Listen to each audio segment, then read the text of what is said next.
In the mountains of ancient Japan, there lived a young warrior named Kenji who possessed extraordinary skill with the sword. His movements were precise, his strikes were powerful, and his dedication to training was unmatched. Yet despite his abilities, Kenji had one weakness that threatened to destroy everything he had built. He could not control his anger. During sparring sessions, a single mistake would send him into rage. When criticized by his master, he would storm away in fury.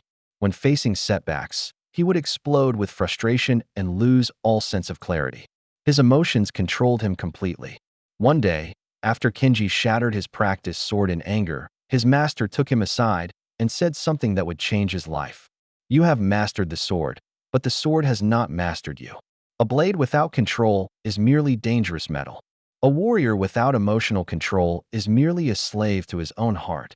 Kenji felt ashamed but confused. He had always believed that warriors were supposed to be passionate and fierce. How could he fight effectively if he suppressed his emotions? His master smiled and explained that controlling emotions did not mean eliminating them. It meant understanding them, channeling them, and never allowing them to cloud judgment or dictate action. This was the way of the silent flame, a principle practiced by the greatest samurai throughout history. The silent flame teaches that emotions are like fire. Fire provides warmth, cooks food, and lights the darkness. But fire left uncontrolled burns down homes and destroys lives. The warrior does not extinguish the flame. He learns to contain it, direct it, and use it only when necessary. He keeps the flame alive but silent, present but controlled, ready but never raging without purpose. Most people believe that emotional control means becoming cold or detached. They think warriors are emotionless machines who feel nothing.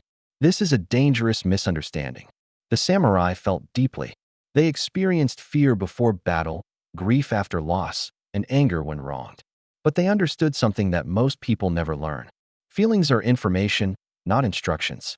An emotion tells you something important, but it does not get to decide what you do next. When anger rises, it informs you that a boundary has been crossed or that something feels unjust. When fear appears, it warns you of potential danger. When sadness emerges, it signals that something valuable has been lost. These are valuable messages. But the warrior does not let the messenger take control of the kingdom. He listens to the message, acknowledges it, and then decides his response based on wisdom rather than impulse. The ancient swordsman Takuan Soho understood this principle deeply. He taught that the mind should be like water. When a stone is thrown into water, ripples form, but the water does not cling to the stone. It does not chase after the stone or hold onto the disturbance. The ripples naturally fade, and the water returns to stillness. Emotions should move through us the same way. They arise, they inform us, and then they pass. Problems occur only when we grasp onto emotions and refuse to let them flow. Consider what happens when someone insults you. The insult creates an immediate spark of anger. In that moment, you have a choice.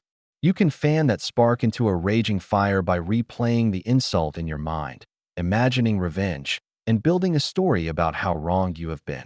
Or you can acknowledge the spark, understand what it tells you about your values, and then let it fade naturally.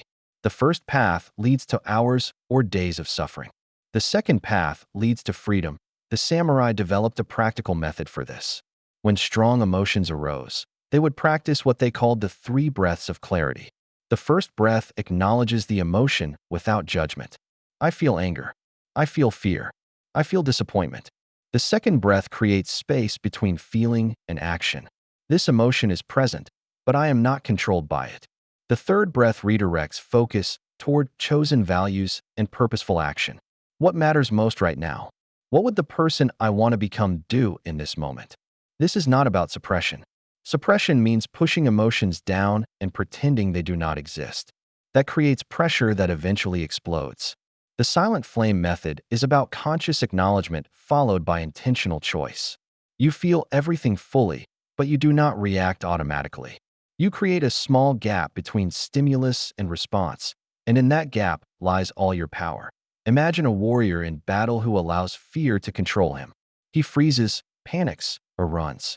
Now imagine a warrior who feels fear but does not obey it. He notices the physical sensations, the rapid heartbeat, the tightness in his chest. He acknowledges that danger is present. Then he breathes, centers himself, and acts according to his training rather than his terror. Both warriors feel fear. Only one is controlled by it. The same principle applies to every area of life. When anxiety about the future arises, the silent flame warrior does not let it paralyze him or send him spiraling into worst-case scenarios. He acknowledges the uncertainty, accepts that some things cannot be controlled, and focuses his energy on what he can influence today. When disappointment appears after failure, he does not wallow in self-pity or give up. He allows himself to feel the sting, learns what the experience teaches, and continues forward. Emotional mastery is not achieved overnight. The samurai understood that this was a lifelong practice requiring daily attention. They trained their emotional control the same way they trained their sword technique, through consistent repetition in small moments. Each time you pause before reacting in anger, you strengthen the skill. Each time you acknowledge fear without being paralyzed by it, you build the capacity. Each time you feel frustration but choose patience, you forge the discipline. The path forward is clear. When emotions arise, do not fight them or obey them. Observe them as you would observe clouds passing through the sky. Name what you feel without judgment. Take 3 deep breaths to create space between feeling and action.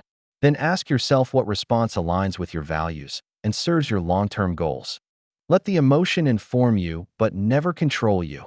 As the old warriors understood, true strength is not found in the absence of emotion, but in the presence of choice. The silent flame burns within you always, providing passion, energy, and depth to your life. But you hold the reins. You decide when to let it flare and when to keep it steady. This is the mark of a warrior, not someone who feels nothing, but someone who feels everything and chooses wisely anyway.